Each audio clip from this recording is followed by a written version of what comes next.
Mindaugai, ką patartum žmogui, kuriam per sunkiai buvo suprantamas šis seminaras? Aš patarčiau galbūt, jeigu yra vaizdo įrašas, kad žmogus žiūrėtų. Mūsų tikslas buvo kažkaip tai, kažkokias tai gairias, parodyti gairias, kad žmogus galėtų pats gilintis jau šitoj vietoj. Tai ką aš patarčiau, tiesiog skaityti, studijuoti, tyrinėti, jeigu tai yra įmanoma ir visą. Į kokius žiūrovų klausimus jums buvo sunkiausia atsakyti ir kodėl?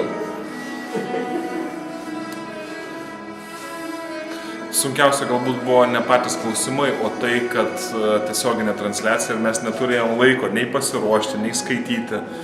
O, kaip sako, žodis nežvirblis, jo nepagausi, kai išeina. Tai tiesiog reikėjo labai susikaupti ir prisiminti tai, ką žinai ir kiek tai yra įmanoma atsakyti tiksliai.